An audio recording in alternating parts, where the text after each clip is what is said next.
হাওড়া স্টেশনে আপনি যদি রাত 12টার পর নামেন তো কোনো বাস পাবেন না, কোনো বাস পাবেন না, সব বাস বন্ধ হয়ে থাকে। আর তো আপনারা অপশন থাকলো আপনাদের ট্যাক্সি, তো ট্যাক্সিতে অনেক ভাড়া নাই। হ্যাঁ, 300 নেবে, কেউ 350 নেবে, কেউ 400 নেবে। তো তখন আপনারা কী করবেন? তো এই জন্য আপনাদের জন্য এই ভিডিওটা, আপনারা দেখুন ভিডিওটা পুরোটা, যে আপনারা কী করবেন আর কোথায় ট্যাক্সি ধরবেন। খুব কম খরচে আপনি আপনার গন্তব্যস্থলে আপনি পৌঁছতে পারবেন। তো চলুন ভিডিওটা পুরো দেখতে থাকুন। হ্যালো প্রিয় ভিউয়ার্স, কেমন আছো তোমরা? আশা করি সবাই ভালো রয়েছো।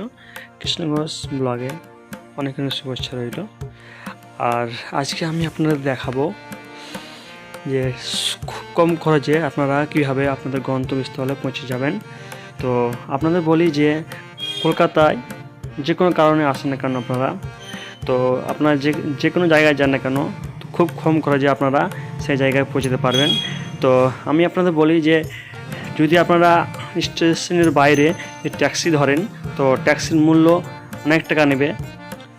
স্টেশনের মেন গেট থেকে বেরিয়ে দেখতে পাবেন ট্যাক্সি। তো এই ট্যাক্সি যদি আপনি বুক করেন তো মিনিমাম আপনার 400 উপরে টাকা নেবে। তো আপনি এটা অবাক যাবেন।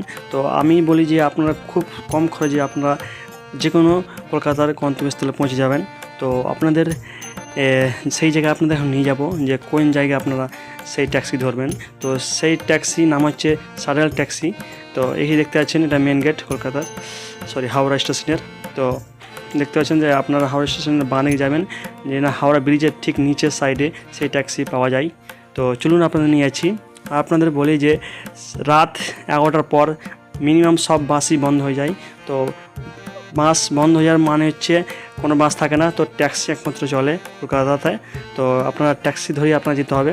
তো ট্যাক্সি ধরার জন্য আপনাদের খুব কম খরচে ট্যাক্সি ধরতে পারবেন। তো আমি আপনি নিয়ে যাচ্ছি সেই জায়গায়। চলুন, যদি আপনাদের কোনো অসুবিধা হয় তো আপনারা ট্রাফিক পুলিশের কাছে আপনারা জিজ্ঞেস করে নেবেন যে ট্যাক্সি, সারেল ট্যাক্সি কোথায় পাওয়া যায়।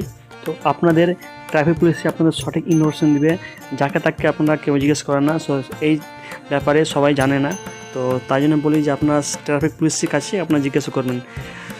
তো চলুন আপনারা নিয়ে যাচ্ছি সেই জায়গায় যেখানে ট্যাক্সি আপনারা ধরবেন। তো দেখতে পাচ্ছেন আমরা চলে এসেছি সেই জায়গায়। তো আপনারা নিয়ে যাচ্ছি, চলুন। সামনে দেখতে পাচ্ছেন হাওড়া ব্রিজ। তো হাওড়া ব্রিজের নিচেই আপনারা সেই ট্যাক্সি ধরতে পারবেন। তো আপনাদের বলি যে সেই জায়গায় যাবেন, আর সেই জায়গায় যেয়ে দেখতে পাবেন যে লোকাল স্থানীয়রা অনেকজনা দাঁড়িয়ে থাকবে ওখানে। তো ওখানেই সেই সারেল ট্যাক্সি পাওয়া যায়। তো এই সম্বন্ধে বেশিরভাগই মানুষের ধারণা নেই। তো লোকাল যারা আছে তারা জানে যে সারেল ট্যাক্সির ব্যাপারে। তো আপনাদের সেই জায়গায় আপনারা নিয়ে যাচ্ছে এখন। তো চলুন আপনারা নিয়ে যাচ্ছি। দেখতে পাচ্ছেন যে ট্যাক্সি চলছে ওখানে। তো দেখতে পাচ্ছেন হাওড়ার ঠিক নিচের সাইডে আমরা এখন চলে এসেছি। তো দেখতে পাচ্ছেন, তো এটা হাওড়া ব্রিজ। তো আপনারা ভাবুন না যে আপনাকে ভুল ইনফরমেশন দিচ্ছি, এটাই হচ্ছে সঠিক ইনফরমেশন, আপনারা জেনে নিতে পারেন ভালোভাবে। তো আপনাদের বলি যে ভাবেন না যে আমি জানিনি বলে যে এটা সব ভুল ইনফরমেশন দিচ্ছি, আমি কখনো না। এটা সঠিক ইনফরমেশন আমি জেনে ভালোভাবে জেনে আপনাদের এই জিনিসটা বলছি। তো চলুন, দেখতে পাচ্ছেন আপনারা এই সময় ট্যাক্সি চলছে। তো ঠিক এখানেই একটু এগিয়ে যে সামনে ওখানে দেখতে পাচ্ছেন ওখানে গিয়ে আপনারা দাঁড়াবেন। তো ওখানে আপনারা দেখতে পাবেন সারেল ট্যাক্সি। তো মিনিমাম যদি রাত 11টার পর যান তো 15 থেকে 30 টাকা নেবে। আর যদি বেশি রাত যান মোটামুটি দুটোর পর থেকে তো 30 টাকা নেই, নাহলে 15 টাকায় নেই। তো 15 টাকায় আপনাদের বলি যে 15 টাকাতে আপনারা প্রথমে যাবেন ধর্মতলায়। তো ধর্মতলা হচ্ছে কলকাতার মেন কেন্দ্রবিন্দু। তো ধর্মতলা আপনি যদি পৌঁছে যান তো ওখান থেকে অনেক ট্যাক্সি পেয়ে যাবেন। তো প্রথমে আপনারা 15 টাকাতে ধর্মতলা যাবেন। ধর্মতলা গিয়ে আবার ওই জায়গা থেকে পুনরায় আবার ট্যাক্সি ধরবেন। আপনারা কলকাতার যে কোনো প্রান্তে যান না কেন সেই ধর্মতলা গিয়ে আপনারা অ্যাভেলেবেল ট্যাক্সি পেয়ে যাবেন। মিনিমাম আপনাকে 15 থেকে 20 টাকা বা 30 টাকা নেবে, তার বেশি নেবে না। আপনার কলকাতার যে কোনো প্রান্তে যান না কেন আপনাদের সেই জায়গায় আপনাদের ঠিক পৌঁছে দিবে। ভিডিওটা যদি ভালো লেগে থাকে তো অবশ্যই আপনারা সাবস্ক্রাইব করে রাখুন, আর শেয়ার লাইক অবশ্যই করে দেবেন।